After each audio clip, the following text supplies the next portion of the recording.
नमस्कार, बहुत स्वागत है आपका। हिंदी खबर देख रहे हैं आप। आपके साथ मैं हूं विकास ब्रजेश सक्सेना। सरकार के 8 साल पूरे होने पर सीएम मनोहर लाल ने प्रेस कॉन्फ्रेंस की, जहां प्रेस कॉन्फ्रेंस में उन्होंने डॉक्टर मंगल सैनी को याद किया और कहा कि डॉक्टर मंगल सैनी ने हरियाणा में बीजेपी के लिए संघर्ष किया था। उन्होंने विपक्ष पर हमला बोलते हुए कहा कि विपक्ष का काम केवल आलोचना करना है। वहीं सीएम मनोहर लाल ने कहा कि हमारी सरकार ने किसानों के लिए काफी काम किया है। आज 26 अक्टूबर है, कल 27 अक्टूबर है और कल के दिन को मिला करके आज दिन जोड़ लेता हूं मैं, तो बहुत ही एक महत्वपूर्ण ये अवसर है। इस अवसर पर पहले तो मैं हमारे जो आदरणीय नेता भूतपूर्व उप मुख्यमंत्री डॉक्टर मंगल सैनी जी को जरूर याद करूंगा। उनकी कल जयंती है 27 अक्टूबर को, और डॉक्टर मंगल सैनी जी ने ही हरियाणा में जनसंघ के समय से लेकर के और भारतीय जनता पार्टी के उस सारे सफर में कितना संघर्ष किया, कितनी मेहनत की, जिसमें से उन्होंने पार्टी को वहां तक पहुंचाया।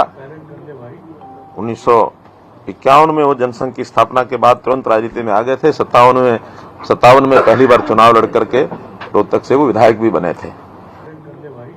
1951 में वो जनसंघ की स्थापना के बाद तुरंत राजनीति में आ गए थे। 57 में पहली बार चुनाव लड़ करके रोहतक से वो विधायक भी बने थे और लगातार संघर्ष करते हुए, हमको याद होगा कि जल युद्ध के नाते 1985 में चौधरी देवीलाल जी के साथ मिल करके हरियाणा में एक बहुत बड़ा और आंदोलन भी किया था, जल संघर्ष इस नाते से, और जल की आपूर्ति कैसे हरियाणा को ज्यादा हो, तो उस नाते से काम करते करते 1990 में उनका जो है देहांत हुआ था, हमें छोड़ के चले गए थे।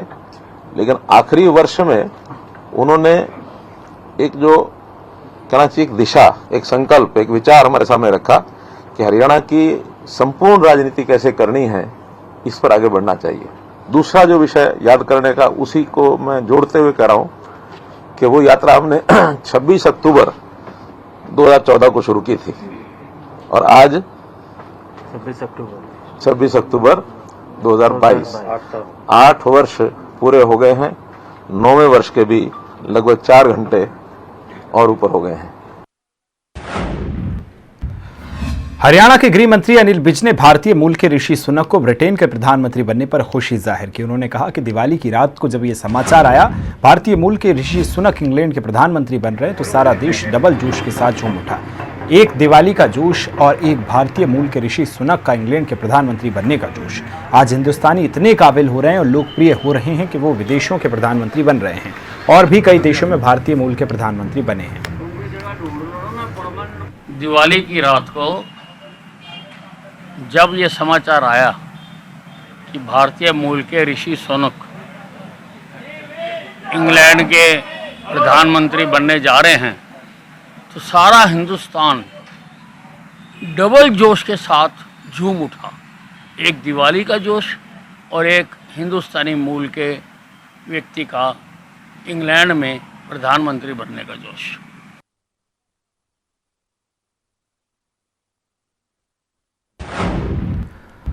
अंबाला में बकाया बिजली बिलों या फिर बिजली डिफाल्टर्स के लिए सरकार ने एक नई स्कीम चलाई, जिसके तहत जो भी लोग डिफाल्टर घोषित किए गए हैं उनको अपना बिजली बिल भरने के लिए नए तरीके दिए गए हैं। वो लोग अपने बिजली बिलों को 3 किश्तों में भी भर सकते हैं। वहीं अंबाला में अभी तक इस स्कीम का 430 से ज्यादा लोग फायदा उठा चुके हैं और बिजली विभाग के 1 करोड़ से ऊपर का बकाया बिल भी इकट्ठा कर लिया गया है।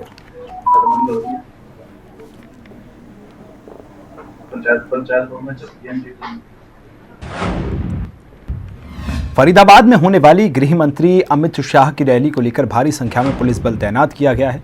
साथ ही सुरक्षा कर्मियों ने डॉग स्क्वाड की मदद से स्टेज और पंडाल का जायजा लिया। इस मौके पर डिप्टी कमिश्नर उम्मेद जिले के तमाम आला अधिकारियों के साथ रैली स्थल पर पहुंचे और पुख्ता प्रबंधों के अलावा रैली में आने जाने वाले आम लोगों को और वीआईपी के लिए एक रूट प्लान भी तैयार किया।